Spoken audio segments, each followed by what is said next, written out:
tardes para todos. Estamos hoy en este webinar, ¿Cómo gestionar tu cobranza en época de crisis?, organizado por la empresa GM Group, empresa líder dedicada a lo que sería el recupero y gestión de deuda. Mi nombre es Carmen Rodríguez, voy a ser su moderadora el día de hoy y en principio quisiera agradecerles a todos los que pudieron estar el día de hoy para este webinar. Asimismo, también queremos dar las gracias a nuestros auspiciantes. Quisiera hacer mención de ellos: al Centro Comercial e Industrial de Salto, al Centro Comercial e Industrial de Paysandú. Queremos agradecer también a Infocred, igualmente al Centro de Comercio, Industria y Servicio de Concordia, también a la Red Inmobiliaria de Córdoba, disculpen, a Segural, Seguridad Electrónica. Tenemos también a Éxito Coaching de México que nos acompaña, a la clínica privada Gutiérrez Walker. Tenemos también al Estudio Frías Negocios Corporativos y a intervaloproductivo.com. También nos auspicia Maximiliano Holding Group de Argentina y España. ¿Okay? Queremos agradecer a todos ellos por acompañarnos y por auspiciarnos. Quería comentarles que tenemos a disposición el chat para que tengan libertad para hacer cualquier pregunta o consulta, y al final de la ponencia estaremos respondiendo sus inquietudes. Ahora, sin más, vamos a presentarles a nuestros flamantes ponentes para que los conozcan un poco. Pueden saludar con la manito. El señor Marcelo Asensio, CEO de GM Group, que nos acompaña desde Uruguay. Tenemos también a la señora Florencia Sachi, abogada, ¿okay?, especialista en lo que es el derecho civil, nos acompaña desde Córdoba, Argentina. Tenemos desde Buenos Aires al abogado Juan Manuel Verdager. Tenemos a Sabrina Hayat, licenciada en Administración y representante de GM Group en Salto, especialista en lo que sería el rubro de créditos y cobranzas, que también nos acompaña el día de hoy. Así que, sin más, y si les parece, vamos a arrancar haciéndoles algunas preguntas a nuestros ponentes. En este caso le preguntaríamos a Sabrina. Sabrina, ¿qué piensas acerca del contexto actual en el que se desenvuelven las empresas hoy en día?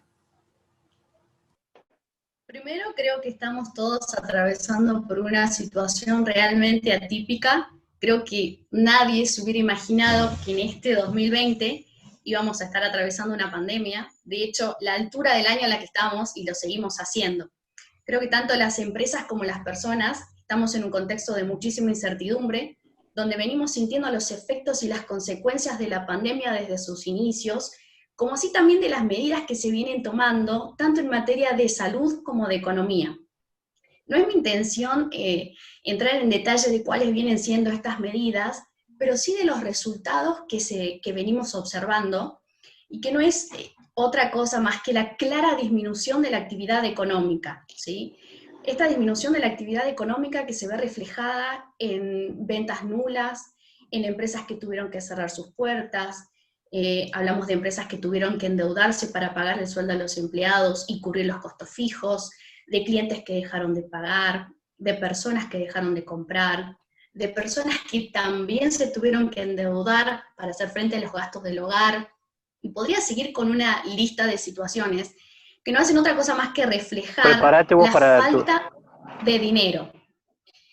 Esa falta de dinero, que se traduce en un no puedo comprar algo que no tengo, ¿sí? Es decir, las empresas no pueden vender, las personas no compran, y que se traduce también en un no puedo seguir pagando por algo que ya tengo. Es decir, los clientes no pueden seguir pagando y las personas y las empresas no pueden seguir cobrándole a esos clientes. Entonces, con este panorama tenemos dos situaciones muy marcadas, ¿no? Por un lado, empresas que no están pudiendo vender y no están pudiendo cobrar, y por otro lado, personas que no están pudiendo comprar y no están pudiendo pagar sus deudas.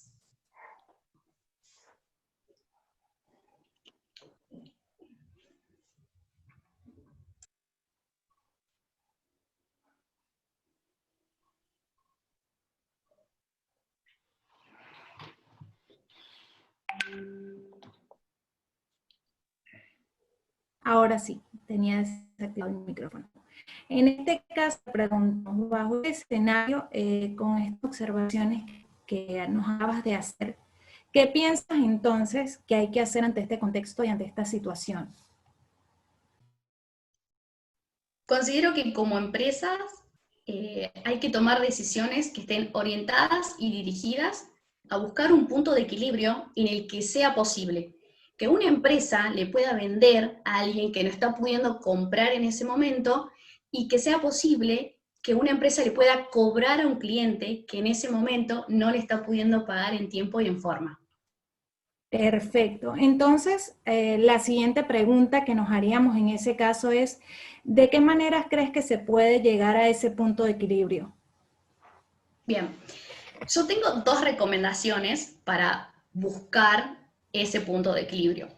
De todas formas, estas recomendaciones quedan sujetas, obvio, al análisis de la situación y el contexto de cada empresa, pero estas recomendaciones son dos, ¿sí? Análisis de créditos y estrategia de cobro. El análisis de crédito es la recomendación que hago para buscar el equilibrio y lograr que una empresa le pueda vender a alguien que no está pudiendo comprar en ese momento. Y la estrategia de cobro es mi recomendación para buscar el equilibrio y lograr que una empresa le pueda cobrar a un cliente que en ese momento no le puede pagar en tiempo y en forma. Volvamos a lo primero que digo, que es el análisis de crédito. El análisis de crédito, que es lo que me permite a mí como empresa, evaluar si a una persona a la que le voy a ofrecer mi producto, le voy a dar la posibilidad de que me lo pague de manera diferida en el tiempo.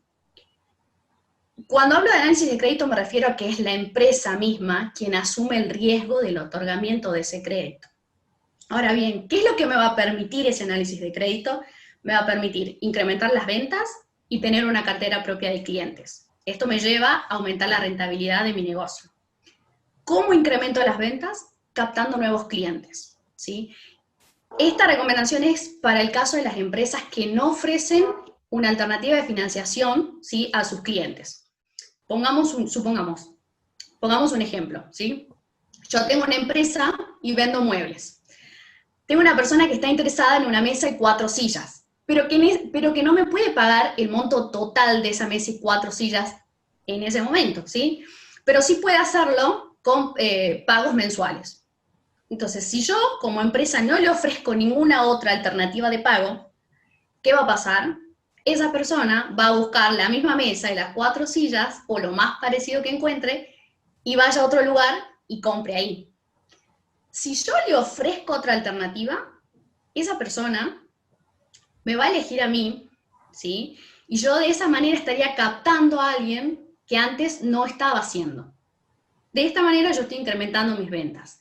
Ahora, yo mencionaba anteriormente de que el análisis de crédito me va a permitir tener una cartera propia de clientes. Esto es, sigamos con el mismo ejemplo. Si la persona que está interesada en la mesa y las 4 sillas, yo se las vendo con tarjeta de crédito, yo tengo al cliente, está bárbaro, pero ¿qué va a pasar? Acto seguido de eso, el cliente se convierte en un cliente de la tarjeta de crédito, ¿sí?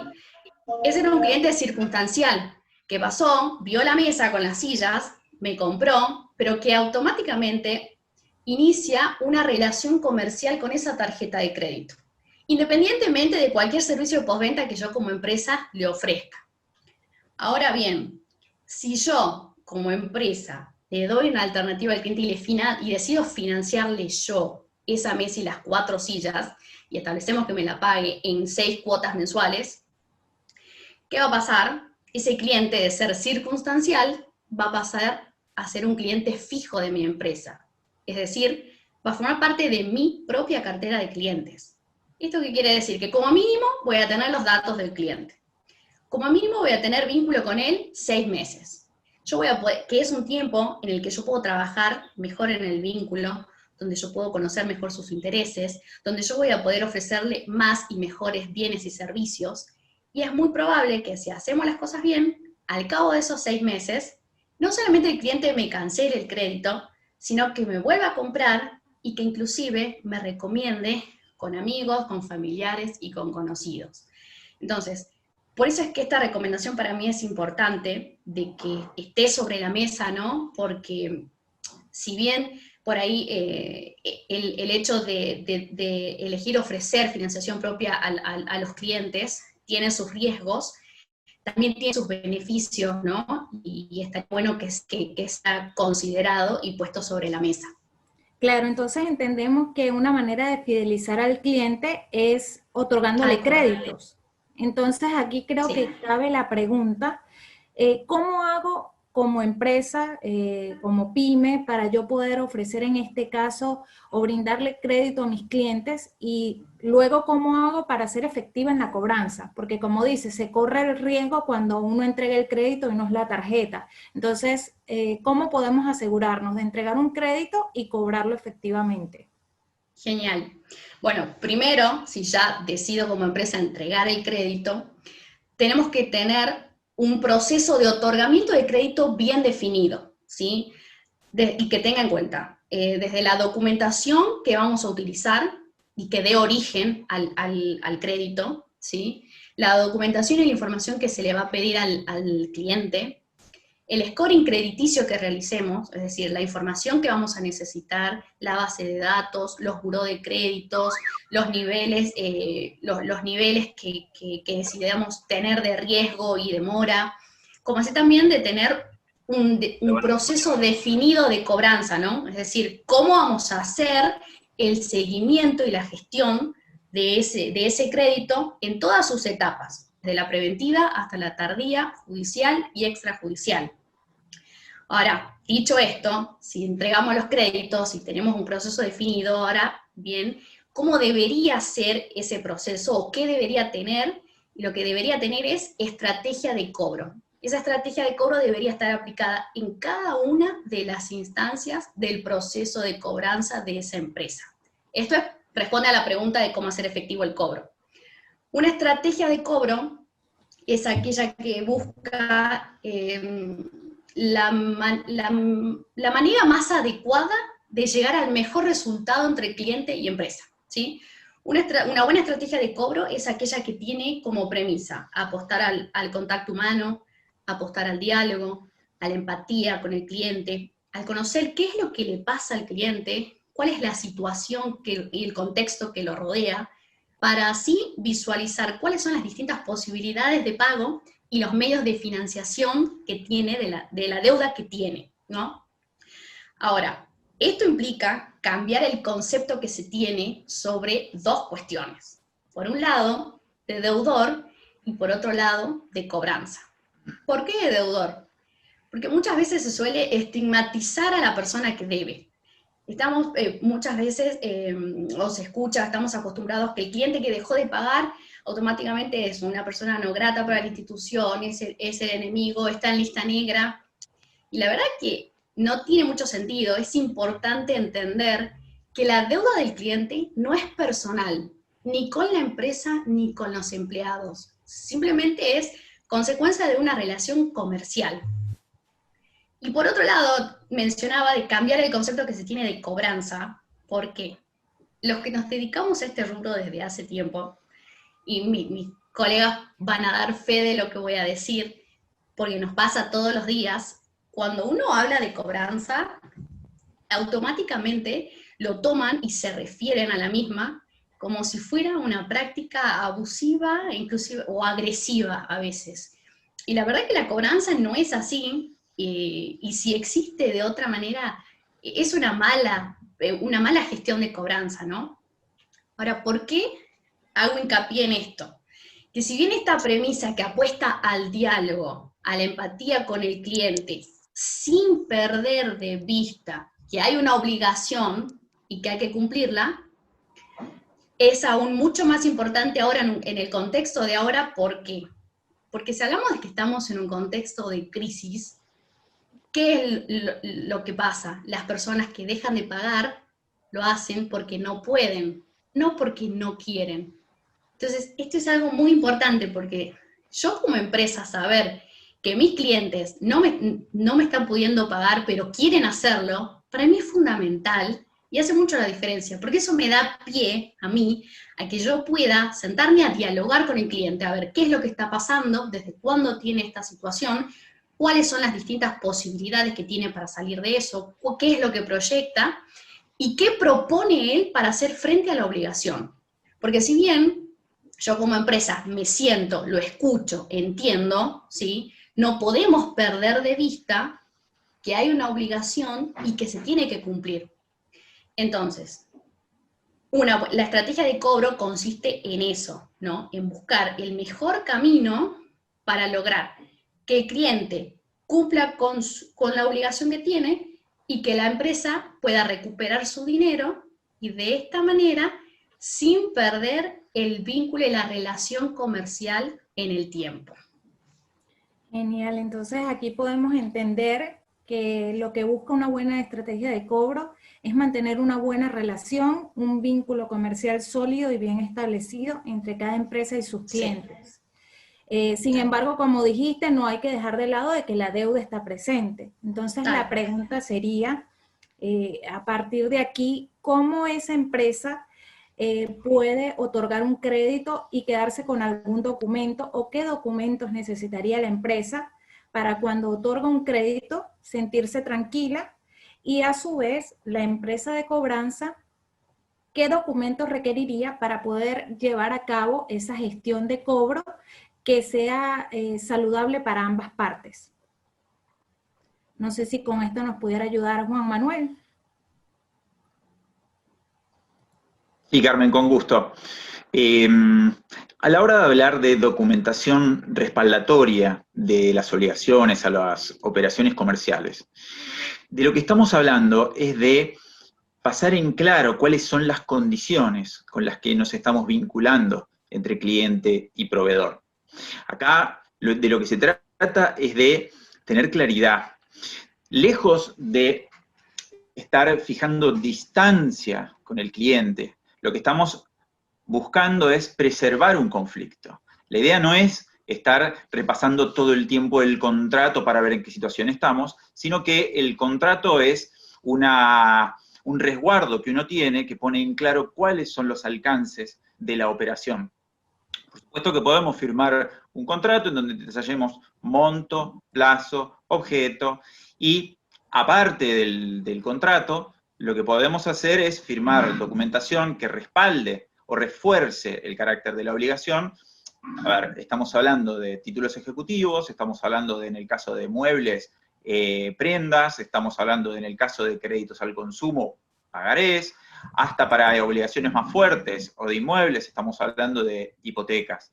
Ahora, el objetivo de la existencia de esta documentación respaldatoria no es justamente, en un primer lugar, hacer una prevención del conflicto, sino todo lo contrario, preservar la relación. Es como quien dice, cuentas claras conservan la amistad.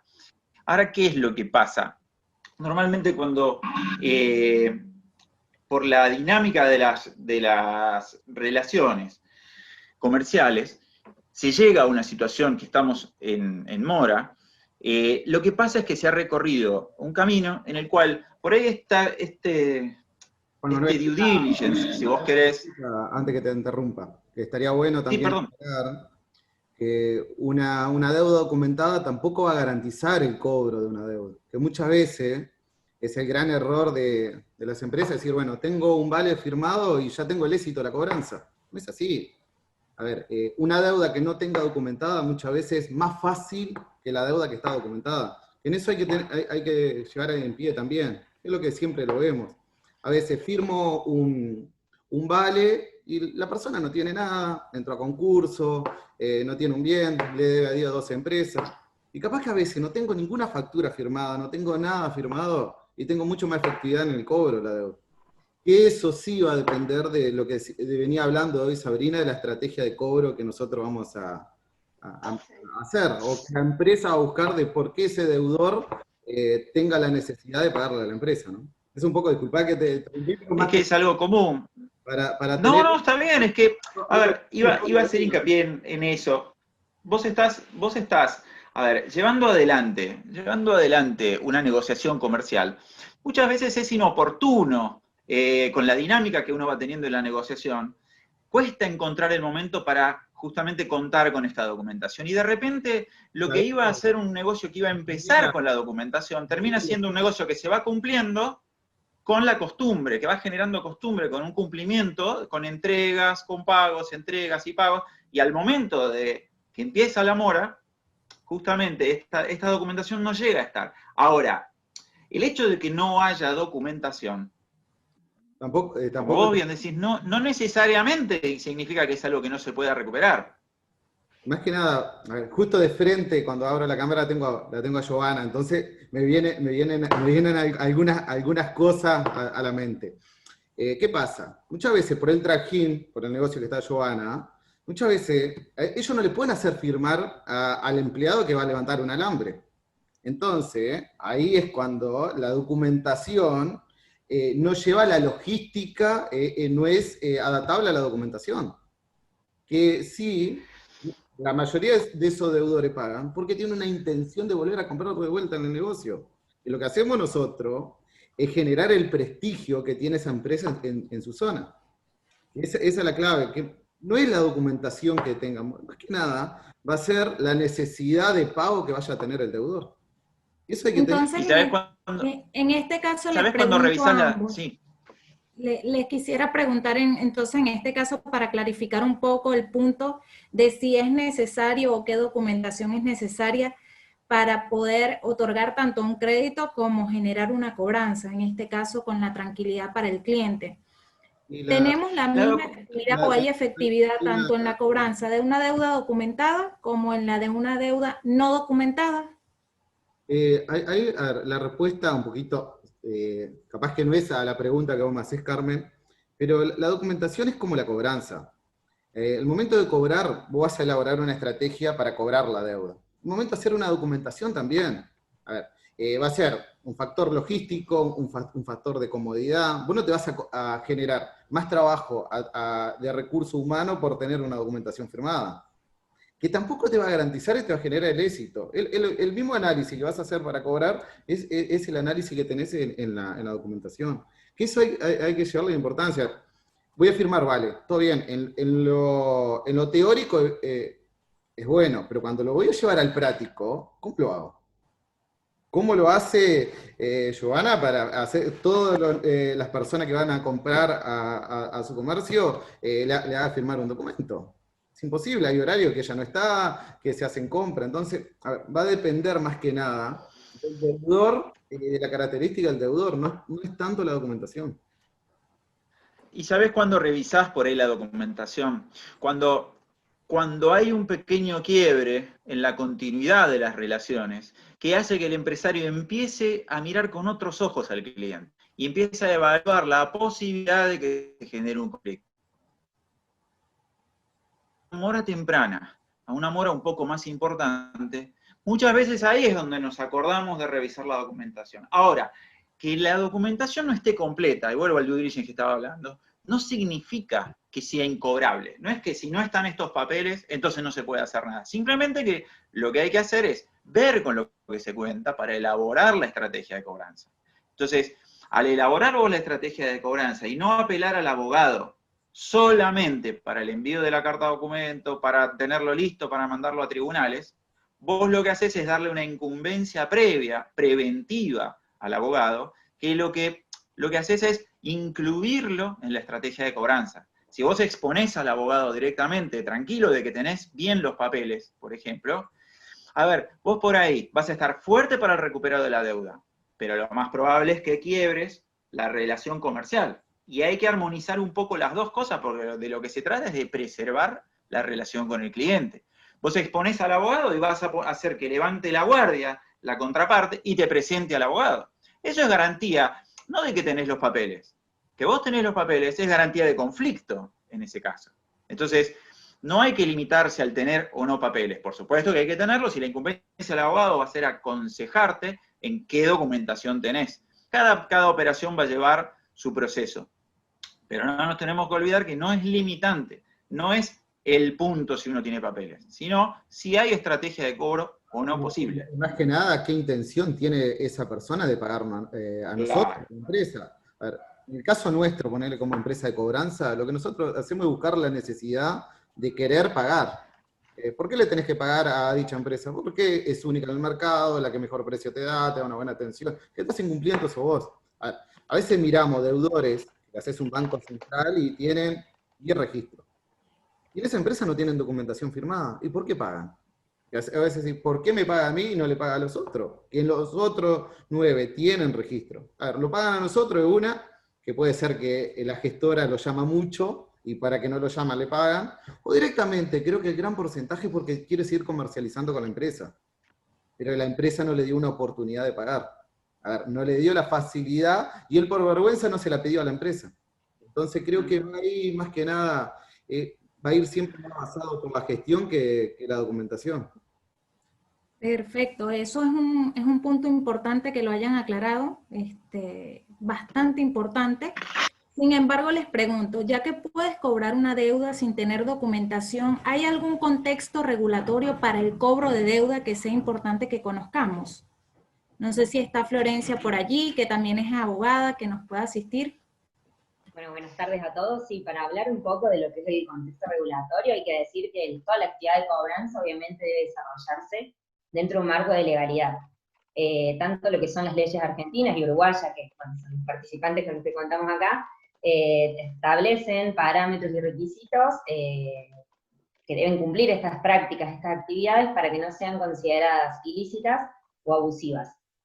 Yendo a las regulaciones específicas, solamente en la Ciudad de Buenos Aires contamos con una ley, que es una ley sancionada en el año 2019, que regula de manera detallada lo que es la actividad de los agentes de cobranza, y bueno, establece las modalidades de contacto con los deudores, la información que se le debe dar, cómo deben ser esos contactos, ciertas restricciones, por ejemplo, a la hora de hacer un contacto en el ámbito laboral, qué se puede hacer, qué no.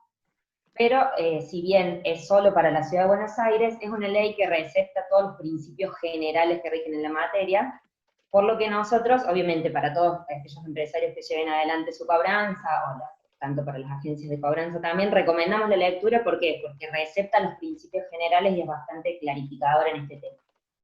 Yendo más allá de esta ley de la Ciudad de Buenos Aires, en el ordenamiento normativo hay ciertos principios que sobre todo están receptados en lo que son las leyes de defensa del consumidor, que establecen, bueno, en primer lugar, que deben ser prácticas que respeten la ley, moral, orden público y buenas costumbres.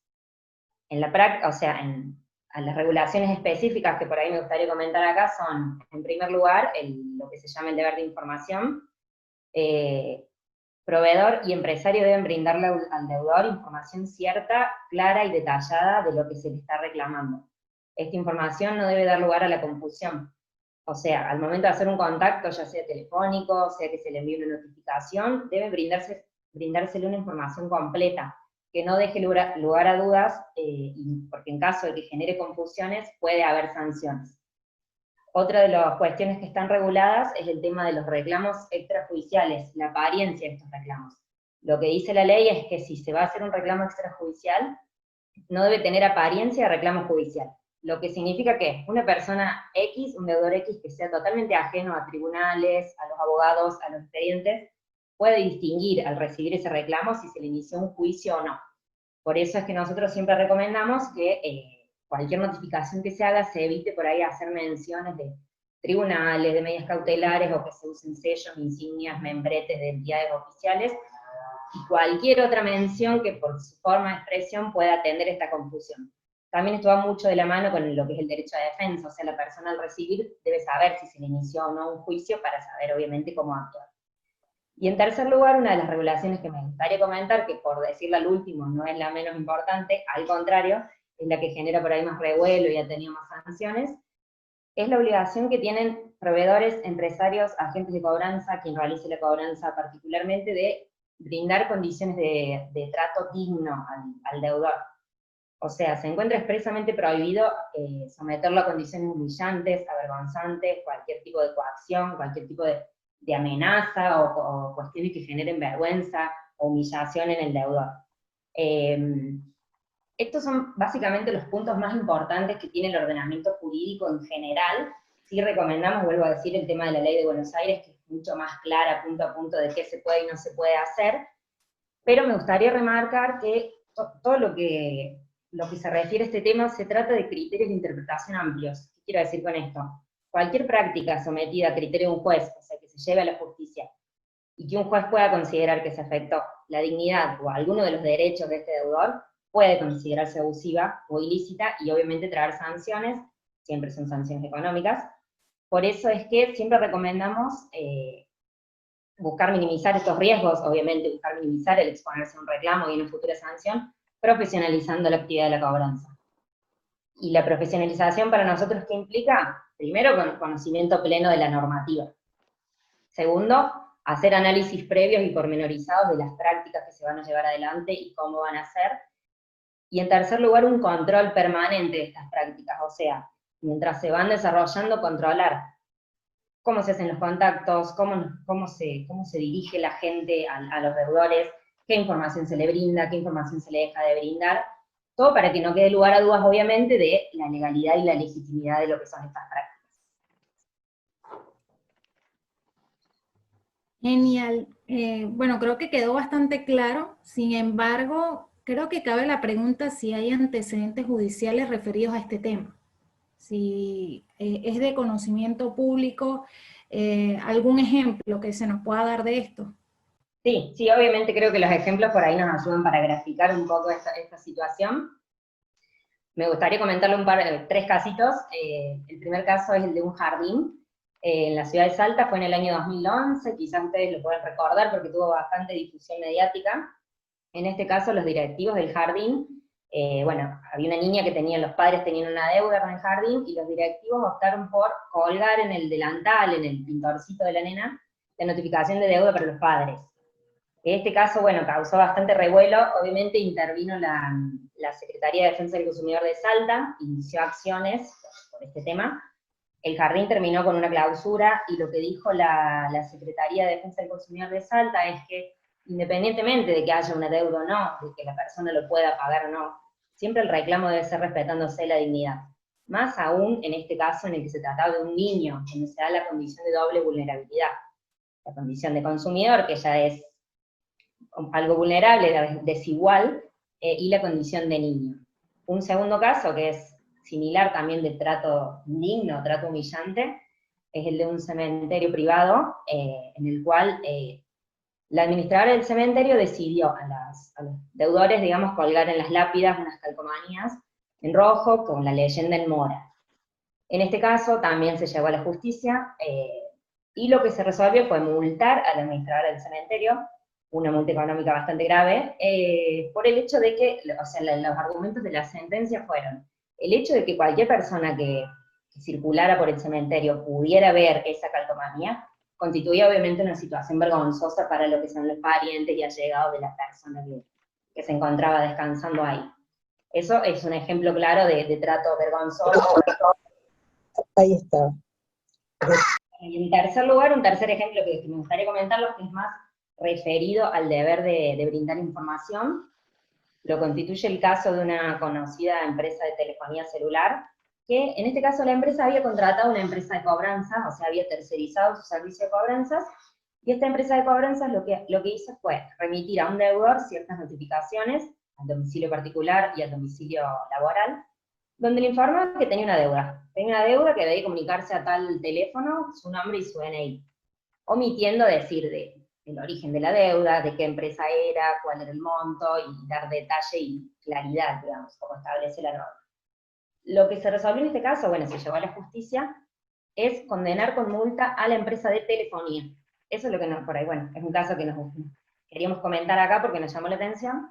No se condena a la empresa de cobranza, que fue la que actuó mal, sino que se condena a la empresa de telefonía, y es un claro caso de una empresa que eligió mal su empresa de cobranza. O sea, no eligió una empresa con experiencia, con conocimiento pleno de la norma, sino que, bueno, eligió una empresa equivocada, entonces terminó pagando las consecuencias. Más allá de estos tres ejemplos, hay muchísimos más. Hay ejemplos donde hay notificaciones falsas o de deudores que no son los reales, notificaciones intimidatorias, o sea, sanciones por notificaciones intimidatorias, un montón de reclamos y sanciones por el tema del veraz, de empresas que omitieron informar cancelaciones de deuda. Pero bueno, tenemos muchos ejemplos, y en honor a la brevedad creo que elegí esos tres para graficar un poco, pero quedamos a disposición, obviamente, El que quisiera ampliar, aclarar o tener estas sentencias que comentamos, para que se pongan en contacto y se las podemos mandar. Genial, Ahora, genial. perdón, Juan, Carmen, ¿no? Aprovecho y adelante. hago una acotación sobre este tema. Pues fíjate que la norma que cita Florencia tiene vigencia en la ciudad de Buenos Aires. Y los casos que está mencionando, por lo menos dos, nos podemos dar cuenta, no son de la jurisdicción de Buenos Aires. Un jardín que está en Salta, la ley que mencionó Florencia no se aplica. Sin embargo, la ley lo que hace es receptar principios que están vigentes, que por más que no estén explicitados en un texto normativo, los jueces, con la interpretación amplia que menciona Florencia, los van a tener en cuenta. Entonces, es importante y de relevancia esta norma, porque al recoger principios ya existentes, lo que nos permiten es tomar conciencia de lo importante que es tener cuidado a la hora de elegir una empresa. ¿Por qué? Porque no podemos caer en oportunistas. Tenemos que estar en manos de gente que sea consciente de las normas y de los principios que están detrás de esas normas. Genial, eso realmente es maravilloso porque entonces me llevaría a una pregunta que creo que es clave. Todo esto creo que tiene que ver con aplicar una buena estrategia de cobro. Entonces, ¿quién tendría que aplicar esa estrategia de cobro para que sea efectiva? Es una buena pregunta, Carmen, porque si bien estuvimos hablando de cómo debería ser una buena estrategia de cobro, cuál es el marco regulatorio que tiene, un montón de cuestiones, es fundamental saber, ¿no? Ver quién va a aplicar esa estrategia de cobro en la empresa. Y acá es bueno saber que todas las empresas tienen dos opciones, ¿sí?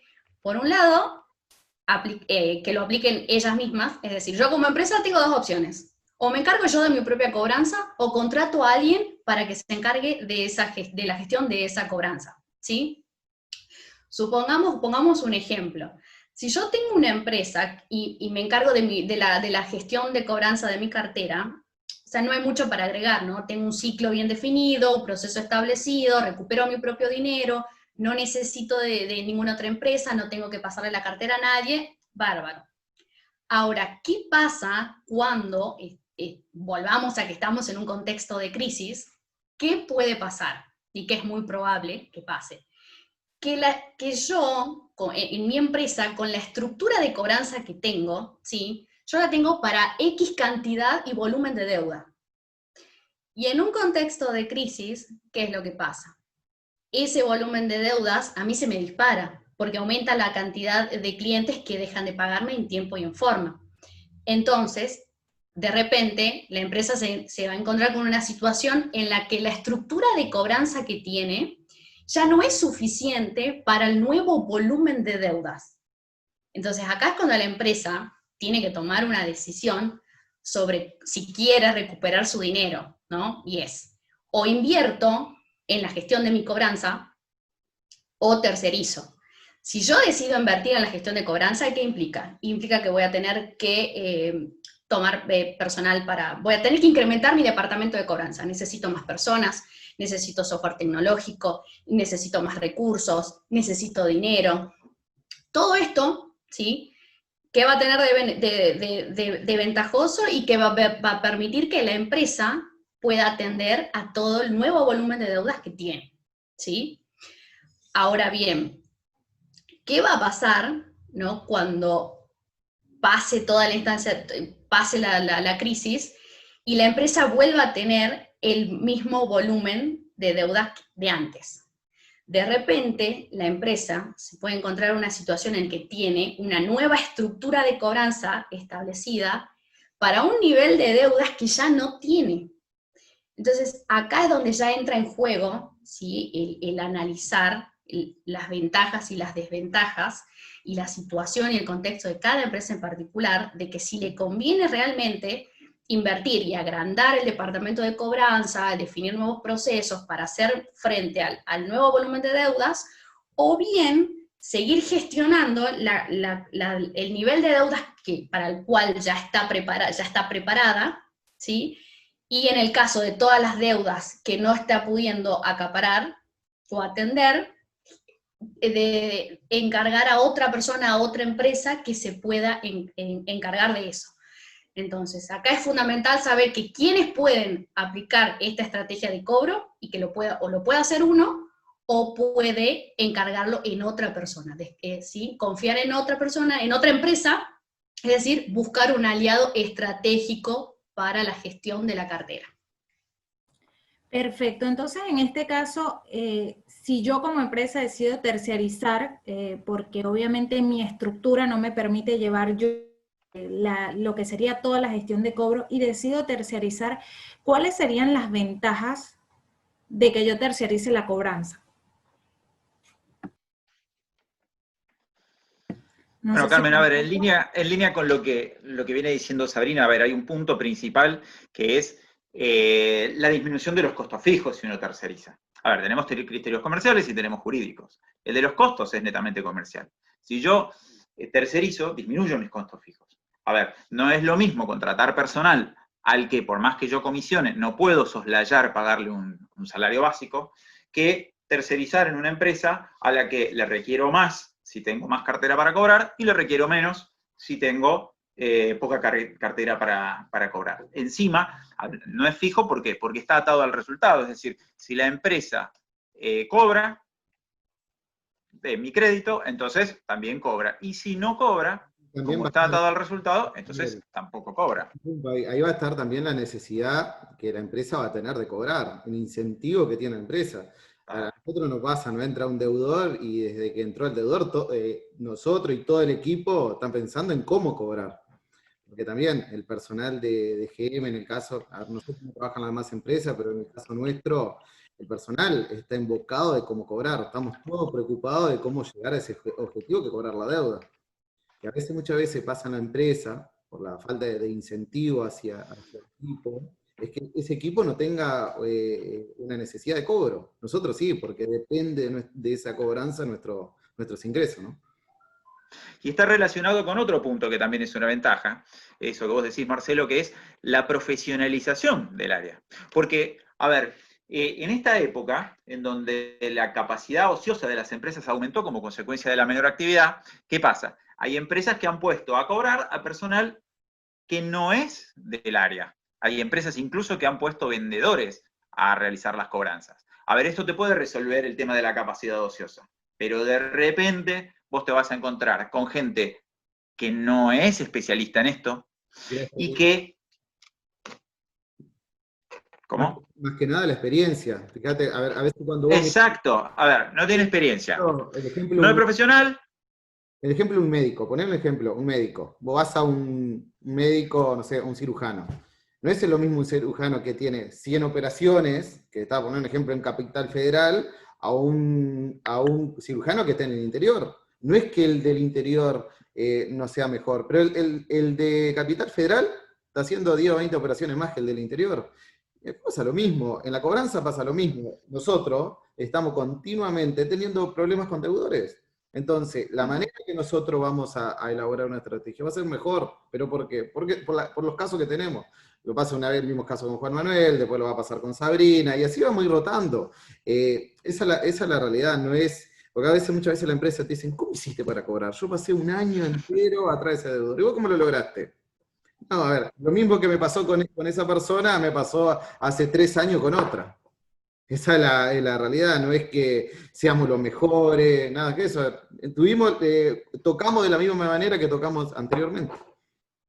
Pero bueno, tenés, a ver, personal abocado a eso. A ver, hay empresas que han puesto a sus propios vendedores a cobrar. Y a ver, y una cosa es vender, y otra cosa es cobrar. Son cosas muy diferentes. Y vamos a un punto un poquitito más técnico, si vos querés. A ver, la cobranza es... Voy a discutir eso. Decime. El mejor cobrador es el mejor vendedor. Porque un cobrador tiene que ser un buen vendedor. Ahí tiene que tener cuidado. Claro, porque tiene que vender... Pero atento, bueno... ¿Pero qué pasó? Fíjate, pero atento a la categorización, en ese caso. Atento entonces a la categorización, porque la cobranza requiere un horario menor por la categoría que tiene. Hay que tener cuidado una cosa. Fíjate, yo te vendo a vos un secarropa. Te convencí, te llevé, papá, te dije, mirá, llevá este secarropa porque es el ideal para tu señora, ¿qué, papá? ¿Qué voy a hacer yo como deudor después? O sea que mi señora está enferma. Claro, a ver, todo el momento que vos fuiste para venderme, me contaste todo, y claro, después yo, esa confianza que transmití para venderte, juega en contra en mí. El vendedor no puede llamar a una persona a cobrar, es por algo lógico. A ver, cuando vos quisiste vender, generas confianza. Entonces, cuando querés cobrar, la misma confianza que vos generaste la tiene el deudor hacia vos. Por eso a veces vos decís, un llamado fue tan efectivo. ¿Por qué? Cuando la persona te dice algo, vos deja de saber, porque vos no estás adentro de los problemas de él. Ok, ok. Te digo un Sí, punto más, un puntito más. adelante. Cuando vos tercerizás, porque esto venía por el lado de la tercerización, cuando vos tercerizás, vos no solamente estás desviando temas costos fijos, porque vos eso lo estás reduciendo, pues lo estás trasladando a la empresa de cobranza. También hay otro punto que está dado por el filtro de la contingencia laboral. Es decir, yo puedo tener un conflicto con un empleado que está cobrando. Si tengo ese conflicto, soy yo, empresa de cobranza, la que tiene que atender ese conflicto en la cobranza que estoy haciendo para una empresa tercerizada. Ahora, si vos no tercerizás, el empleado que vos tuviste que contratar, vos vas a absorber el riesgo de la contingencia laboral. Está bien que, a ver, no se soslaya totalmente porque por el orden público laboral, bueno, va a haber algún intento de reclamo por solidaridad. Pero el filtro que vos tenés al tercerizar, no lo tenés si haces una contratación directa. Ojo que esa empresa también, una cosa, trabajé para varias empresas, ¿no? Porque a veces hay un error que vos contratás un cobrador que te trabaja solo para vos. Entonces, Volvemos al oportunismo. a ver, yo digo, tercerizo, a veces he visto casos, empresas que agarran y tercerizan solo con una empresa. Pero esa empresa tiene 2 empleados. Después por la ley de tercerización va a ir contra vos.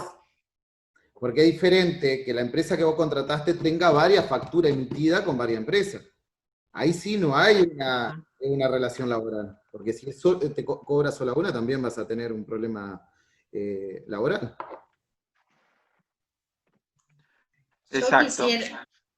Yo quiero agregar a lo que venían diciendo y tomar esto de que justo hablaba Juan Manuel, de que de repente el vendedor, además de vender, está cobrando, y hacer hincapié en una ventaja muy importante de la tercerización en estos casos, y es que si yo como empresa tomo la decisión, ¿no?, de tercerizar la cobranza y tengo a una empresa que se dedica y que es especialista en eso, yo puedo descansar, ¿sí?, en esa gestión, en esa empresa, y yo dedicarme a crecer como empresa, a crecer comercialmente como empresa. Si es como que me sacaría de la cabeza el tema de la cobranza porque tengo a alguien que sé que lo va a hacer bien y que trabaja resultados. Entonces, ¿qué voy a hacer yo? Me voy a enfocar en las ventas, me voy a enfocar a qué nuevas estrategias de ventas tomar, me voy a concentrar en cómo captar nuevos clientes, en cómo entrar a nuevos segmentos del mercado, a ver si puedo ofrecer algún nuevo producto, ¿sí?, a ver si puedo mejorar mi servicio postventa, a ver si puedo trabajar en mejorar mi relación con el cliente. Es decir, enfocarme y volviendo a la situación de crisis, ¿qué es lo que quiero hacer? Quiero seguir creciendo, ¿no? O por lo menos no dejar de crecer. Entonces, enfocarme en eso, ¿no? En cómo hacer para seguir vendiendo, cómo hacer para aumentar mis ventas, cómo hacer para ser cada vez mejor, ¿no?, comercialmente hablando, y sabiendo que tengo como respaldo a una empresa que se dedica exclusivamente a eso, ¿no?, a recuperar mi dinero, mientras yo me preocupo por hacer funcionar mi empresa y que incremente las ventas y que aumente mi rentabilidad, por lo tanto. Nada, quería destacar eso.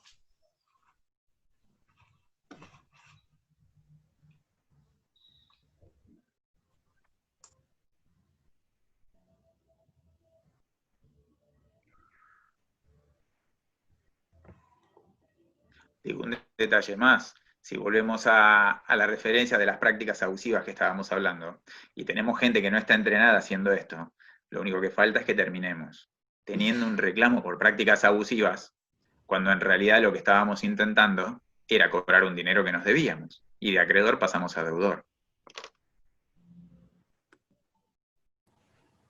Bueno, en este caso entonces les preguntaría para ir finalizando, porque también tenemos algunas preguntas del público. En este caso, ¿por qué algunas empresas fallarían entonces al momento de tercerizar su cobranza? ¿Dónde está el error? Te voy a contestar eso, esa pregunta, Carmen, por un poco por la experiencia. A ver, muchas veces, a ver, un ejemplo, soy una empresa de agro, ¿no? Quiero contratar a un abogado para mandar una carta de documento, o un estudio jurídico para mandar una carta de documento a un productor. El productor, le hago un banco central, tiene 10 o 15 incumplimientos. El abogado le manda una carta de documento. Que ahí capaz vos me ayudás un poco, Juan Manuel. ¿Pensás que el deudor te va a pagar? No sé, por algo lógico. Si tiene 10 o 15 deudas, una carta de documento más, ¿qué le va a hacer? Después tomo una opción de contratar, si soy una empresa de agro, contratar un call center masivo, que no elabore una estrategia de cobro. A ver, doy este ejemplo porque cada vez que la veo a Giovanna me acuerdo de caso de ella. Pero, ¿qué pasa? A ver, si yo contrato un call center para llamar a un deudor de agro, le voy a decir, hola, mirá, señor productor, venga a pagar. No. Cuando vos vas a vender el agro, vos tuviste tiempo, tuviste que sentarte a tomar un whisky con el productor para venderle la soja. ¿Vos pensás que esa persona con el ego que tiene te vaya a cobrar por una llamada? No, vas a tener que encontrarle de vuelta la necesidad. Mirá, la empresa te va a vender, va a seguir siendo cliente, vos sos un gran comprador, y por eso te pagan. ¿Y qué pasa? La mayoría de las empresas fallan por contratar un call center que haga una llamada masiva, que muchas veces esa persona que hace la llamada masiva no tiene experiencia, o tiene experiencia capaz de cobrar una financiera, que una cosa cobrar una financiera y otra cosa cobrar una empresa de agro. También pasa, a ver, si soy una agencia de auto, contrato un call center para hacer, tampoco voy a tener el resultado. Porque va más un trabajo psicológico que tanto un trabajo de una llamada telefónica, ¿no? No sé, Juanma, vos que un poco también tenés... Yo no sé, mira, a ver, sí, mira, la carta de documento es una tentación del empresario cuando se ve perturbado en la cadena de cobros. La carta de documento yo no sé si es garantía del cobro del crédito. Lo que sí me parece que es garantía es del conflicto. Entonces, la intervención temprana con vistas a tratar de elaborar una estrategia de cobranzas me parece que es más importante. Ojo, no estoy desmereciendo la judicialización, imagínate, yo soy abogado. Lo que pasa es que cuando uno está decidiendo o apostando por la judicialización, no solo la carta de documento, ya la judicialización, me parece que ya tenemos en claro que, primero, el tiempo ya no es más una variable prioritaria. Porque, a ver, sabemos, más allá del contexto actual, que es complicado en lo que es plazos procesales, sabemos que la judicialización es lo más largo, por más que tengamos títulos ejecutivos. Y en segundo lugar, lo que hablábamos de los abogados. Si yo tengo el abogado de mi lado, le estoy diciendo a la contraparte, poneme tu abogado. Y el otro abogado va a querer alargar el tiempo para cobrar su honorario, por algo. Y bueno.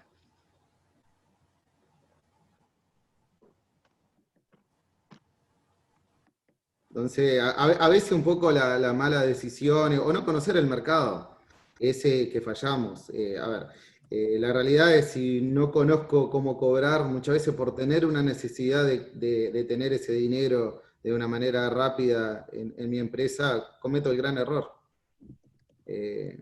Y el día que vamos a entender cómo cobrar es el día que entiendamos que la cobranza, igual que una venta, va a llevar un proceso, un modelo de negociación, una estrategia, y ahí si logramos eso, lo podemos hacer internamente en nuestra empresa, podemos armar nuestro equipo, o si lamentablemente no podemos armar dentro de nuestra empresa, tendríamos que contratar a una empresa afuera, pero cuando contratamos a alguien afuera, tenemos que ver si realmente cumple con las necesidades que nosotros tenemos. Y que nuestro deudor... Bueno, no abusamos más del tiempo, Carmen. No sé si me escuchan, ¿Sí? ¿Resto me escucha bien? Sí, perfecto. Sí, yo escucho. Bueno, en este caso ya lo que vemos es que el mundo de la cobranza es un mundo interesante, es un mundo extenso, es algo que creo que nos da para abrir la invitación para nuestro siguiente webinar, porque creo que cuando hablamos siempre con público. Sabrina, es un mundo hermoso. A nosotros nos Tenemos, encanta. No Sabri. No, Es hermoso, la cobranza es hermosa. es lo más lindo, porque vos solucionás problemas de dos partes. Solucionás un problema del deudor. Totalmente. 50% del deudor. A mí me encanta. Yo soy una apasionada de la cobranza y todos los que me conocen lo saben. es Y que yo se ve la pasión, y me sacás la cobranza, se ve la pasión. y me dejás no gestionar una deuda un día, me muero. A ver, Y necesito estar llamando a alguien todos los días. Es una necesidad. bueno, justamente quería hacerles una pregunta del público, si parte de lo que les facilita a ustedes hacer las gestiones de cobro es esa pasión que tienen, porque a veces para las empresas gestionar el cobro puede ser agotador. ¿Ustedes creerían, y para responder esta inquietud del público, que es difícil o es agotador para ustedes como empresa de especialización de cobranza estar detrás de un deudor? No, a ver, ¿qué pasa? Para nosotros es algo natural. Lo que nosotros tenemos que hacer es tener el equipo siempre incentivado, y eso en estos 12 años de trayectoria lo hemos logrado, es que el equipo quiera cobrar. A ver, para nosotros es un día a día, es igual. También a veces algunas empresas vos le decís eso y dicen, no, es igual porque no es dinero tuyo. Pero no es así. Es igual más que nada por el compromiso que tenemos, y que para nosotros cobrar una deuda es ganar. Es como que vayas a jugar un partido de fútbol y lo quieras ganar. Cada vez que logramos el objetivo de una cobranza, como te decía anterior, ayudamos a dos personas, ayudamos al deudor a pagar. El 90% de las personas quieren pagar.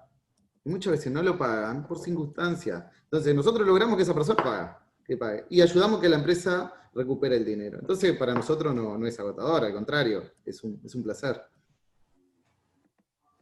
Bueno, esto demuestra el compromiso también que tiene GM, tanto con sus clientes como con los deudores, para poder mantener armonía en las relaciones, que creo que finalmente es lo que una buena estrategia de cobros logra. La satisfacción más grande es cuando los deudores nos contratan, que nos pasa muy seguido. El deudor termina contratando el servicio nuestro. Si lo contrata el deudor es porque hicimos bien el trabajo nuestro. Es correcto, es correcto.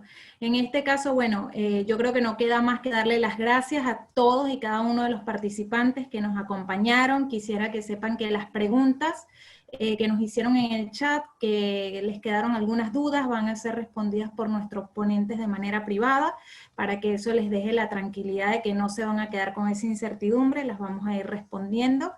Queremos también agradecer a nuestros auspiciantes, a cada uno de nuestros ponentes, lo hicieron excelente. Queremos comentarles que el mes que viene estaremos posiblemente hablando nuevamente con invitados y participaciones desde México, así que GM Group sigue creciendo. Yo por acá me despido y los invito a que sigan en comunicación con nosotros. Si quieren hacer más preguntas, pueden comunicarse a través del chat o a través de nuestros emails. No sé si alguno de los ponentes quiera despedirse particularmente. Marcelo, tienes el micrófono para despedirte y cerrar. Bueno, no, más que nada agradecer a la presencia de todos.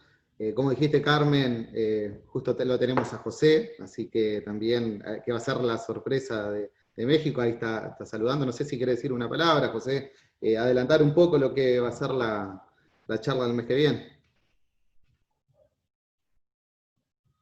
Tenés que sacarle, a ver cómo los tenés vos, tenés que sacarle agregarle el sonido, Carmen.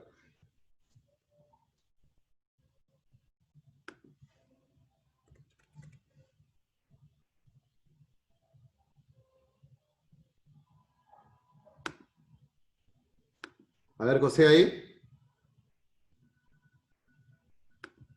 ¿No?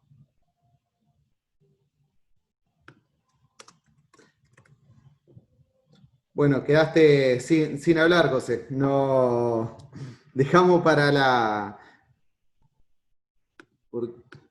próxima. Igual, el 22 te vamos a escuchar bastante. Yo, bueno, agradecer a todos por Listo, ya. y obviamente la disposición para ampliar. Buenas tardes, noches, por allá por Argentina, Uruguay. Yo soy José Anclarán, de México. Bueno, concretamente vivo en San Pedro Cholula, que es un municipio que está a 2 horas y media de la capital. Y agradezco mucho a GM Group ¿no? Esta invitación. Nos vemos en un mes, ya les darán la fecha. Yo me dedico al coaching ejecutivo de emprendimiento y vamos a hablar de un tema que en estos momentos de grandes desafíos que estamos viviendo a nivel mundial es importante, el cómo mejorar mi rendimiento personal y profesional en este momento de desafío. Perdón que no hable de crisis, perdón que no hable de pandemia, independientemente de que están ocurriendo cosas lamentables como la infección de personas y el fallecimiento de algunos seres humanos, entre ellos ya gente tal vez cercana a ustedes. En mi caso ya me he enterado de varias personas, amigos míos. Independientemente de eso, hay un gran desafío que genera grandes oportunidades. Entonces, nos vemos en un mes. Que tengan muy buena tarde. Éxito pleno. Bueno, José, muchas gracias. Ricardo, despedí vos la charla a lo último. No, bueno, gracias a todos por haber aceptado esta invitación. Ojalá haya sido de mucha utilidad y los esperamos dentro de un mes con más novedades. No duden en escribirnos cualquier duda que tengan y cualquier necesidad estamos a su disposición. Muchas gracias. Luego.